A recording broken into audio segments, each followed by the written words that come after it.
할렐루야, 반갑습니다. 어민우 목사입니다. 이틀 전에 시리아 다마스커스에 주재한 이란 대사관 관저, 즉 이란 대사관에 속해 있는 건물이 폭격을 받아서 완전히 붕괴되는 사건이 있었습니다.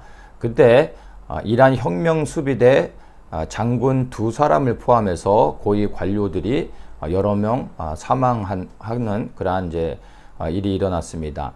이란에서는 이 사건을 이스라엘의 소행이라고 규정을 하고 이스라엘에 대한 즉각적인 보복에 나설 것이라고 그렇게 경고하고 있습니다.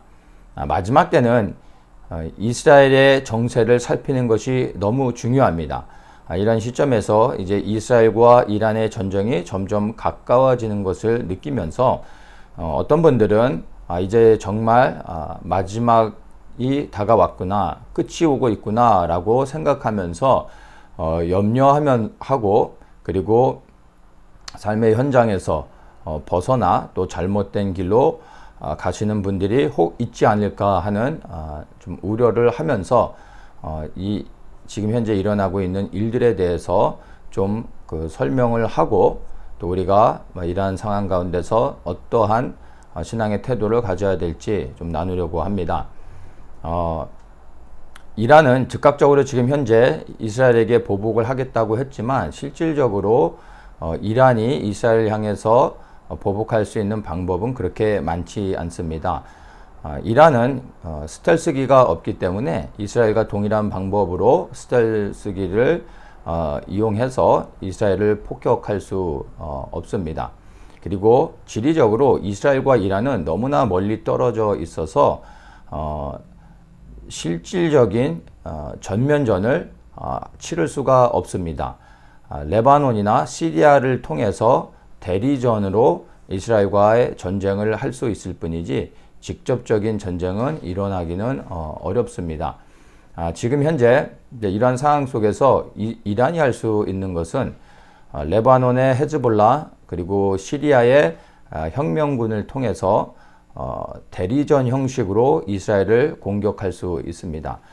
지금 현재 이스라엘 내에 돌아가는 전쟁의 상황들을 보면은 가자의 하마스를 퇴치하고 있는 상황에서 이제 전쟁의 방향을 가자에서 북쪽으로 이스라엘이 이제 옮겨가고 있습니다.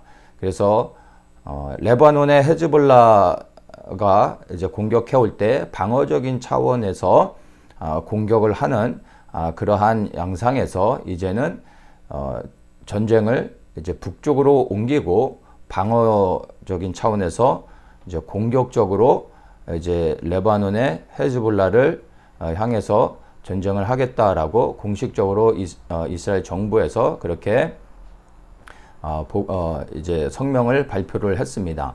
그래서 가자 내의 하마스는 이제 소탕하는 작전이기 때문에 가자의 하마스가 이스라엘 영토 내로 침입하고 전쟁하는 이러한 일들은 일어나지 않습니다. 그래서 이제 가자에서 레바논으로 이제 전쟁을 확대해 가고 있는데 이스라엘이 왜 전쟁을 그러면 확대해 가고 있고 레바논을 타겟으로 삼고 있는지를 좀 생각해 보아야 합니다. 사실은 레바논이 아니라 이제 시리아 쪽에 더 이스라엘이 타겟을 맞추려고 하는 거고 더 나아가서는 이제 이란 본토에 대한 폭격을 위해서 여러 가지 이제 필요한 절차들을 하나하나 단계별로 지금 실행해 나가고 있는 겁니다. 이스라엘의 안보적인 상황을 이제 좀 설명을 하면은 이스라엘은 지금 현재 이란에서 계속해서 핵 개발을 하고 있고 핵은 이미 만들어진 상태에서 소량화 되어지는 단계로 넘어가고 있습니다. 그래서 이미 어느 정도의 핵은 보유하고 있고 그것을 이제 핵탄두에 실을 수 있을 이제 기술들이 이제 지금 개발 중이죠. 이게 끝나면 이제 이란에서는 이제 핵탄두로 소량화한 것으로 이제 이스라엘 향해서 폭격을 가할 수가 있는 겁니다. 이스라엘은 안보적으로 이러한 위기 가운데 있기 때문에 이란 본토에 대한 핵시설 타격이 너무나 절실합니다. 그것을 위해서 지금 전쟁을 확장해 가고 있는 건데 레바논의 헤즈볼라가 아니라 이제 시리아가 전쟁에 더 깊이 관여할 수 있도록 해야 되는 것이죠. 그래서 이번에 시리아에 있는 이란의 그 대사관을 폭격을 한 겁니다. 한 나라의 대사관에 속해 있는 건물을 폭격한다라는 것은 그 나라의 영토를 침범하는 것하고 똑같은 것이죠. 그래서 이란을 계속해서 자극하고 이란으로 하여금 이제 레바논뿐만이 아니라 시리아 쪽에서 이란이 대리전을 통해서 이스라엘 향해서 더 공격적으로 전쟁을 해주기를 원하고 있는 겁니다. 그럴 때 이스라엘이 이제 이란 본토에 대한 폭격을 또 명분화할 수 있게 되는 것입니다. 그래서 자국의 안보를 위해서 전쟁을 점점점 확대해 가고 있는 거고, 또 다른 이유를 보면은 네타냐후 총리가 지금 현재 그 정치적으로 굉장히 위기 가운데 있습니다. 사법 리스크로 인해서 사실 이제 그 비리 혐의로 유죄를 판결을 받았습니다. 그리고 계속해서 그 법정에서 다투고 있는 가운데서 총리가 되어졌습니다. 그래서 지금 네타냐후 총리가 이 상태로 계속 가게 되면은 좀 탄핵의 위기도 몰려 있고, 지금 전쟁 내각도 지금 분열되어져 가고 있는 상황입니다. 그래서 만약에 총리에서 그가 이제 물러나게 되면은 그가 저질렀던 좀 비리 혐의들, 이것이 무죄로 판결될 수 있는 가능성은 거의 없다고 보아야 합니다. 그러면은 유죄 판결이 되게 되면 정치적인 생명이 끝날 뿐만이 아니라 그가 이제 또 감옥에도 가야 되는 상황입니다. 그래서 네타냐후 총리 스스로에게도 선택권이 없습니다. 그래서 이 전쟁을 통해서 그냥 돌파하는 것 외에는 다른 방법은 없습니다. 그래서 전쟁을 통해 네타냐후가 이스라엘의 가장 위협이 되는 이란의 핵시설들을 폭격을 하고, 모든 주변의 그 위협으로부터 이스라엘을 지켜내게 되면 국민적으로 또 지지를 받고 이제 그 사면을 받을 수 있는 길이 열려지게 됩니다.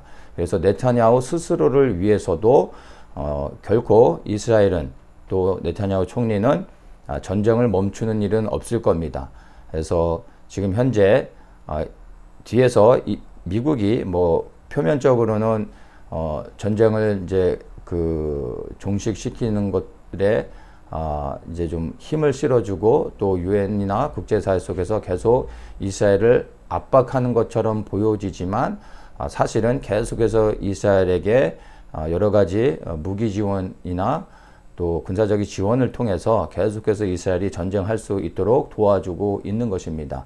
왜냐하면 이란은 미국과 이스라엘에게 모든 양국에 있어서 가장 위협적인 중동의 큰 적대국이기 때문에 공동의 적을 지금 함께 그 이제 힘을 합해서 싸우고 있는 그런 형국으로 이해를 하시면 될 것 같습니다. 그래서 앞으로 전쟁은 더욱더 좀 확대되어질 것입니다. 북쪽으로 확대되는데 레바논이 아니라 시리아 쪽으로 전쟁이 더 크게 확대되어질 가능성이 있고요.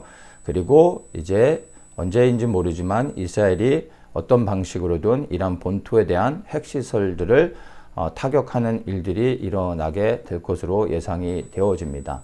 그러나 이제 이스라엘에서 일어나는 이러한 전쟁이 마지막 때의 그 끝에 있게 되는 그러한 전쟁은 아닙니다.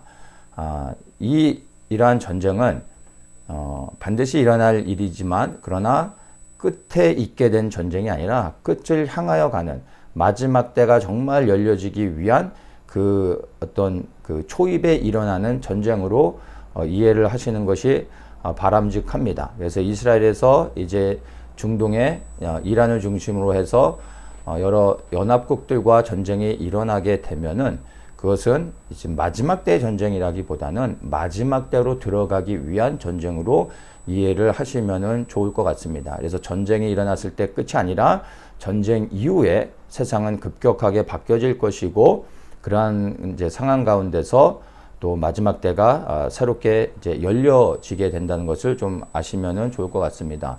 마태복음 24장 6절에 난리와 난리 소문을 듣겠으나 너희는 삼가 두려워 말라. 이런 일이 있어야 하되 끝은 아직 아니니라. 이렇게 말하고 있습니다. 여기서 말하는 난리와 난리의 소문이 바로 전쟁과 전쟁의 소문을 이야기하는 것입니다. 그래서 전쟁은 반드시 일어나지만 그것은 끝이 아니라 바로 시작이다라고 성경에서도 너무나 분명하게 말해주고 있습니다. 그래서 우리가 지금 눈으로 보고 있고 앞으로 또 우리가 눈으로 확인하게 될 이스라엘에서 있게 될 이런 여러 가지 이제 전쟁들은 마지막 때로 들어가기 위한 전쟁이라는 걸 다시 한번 기억하시고 여러분들이 있는 자리에서 여러분 요동하지 마시고 이스라엘을 위해서 기억하시고 또 하나님의 눈동자된 그리고 하나님 나라의 그 상징이 되는 이스라엘을 위해서 계속해서 기도해 주시고 또 이스라엘의 전쟁뿐만이 아니라 대한민국도 한반도 내에서 일어날 전쟁의 가능성들을 분명히 우리가 인식하면서 이 나라 민족을 위해서도 기도해야 될 것입니다. 앞으로 다가올 여러 가지 많은 전쟁들 가운데 우리가 두려워 떠는 자들이 아니라 이 전쟁 후에 이 땅에 임하게 될 영광스러운 하나님의 나라를 우리가 더 그 소망하면서 우리가 있는 자리에서 요동하지 않고 우리의 자리를 지키고 파수하면서 하나님 나라를 위하여서 기도하는 그런 중보자들이 되실 수 있기를 축복하면서 계속해서 이스라엘과 또 우리 나라 민족을 위해 기도하시는 모든 성도님들 되시기를 축복합니다. 샬롬.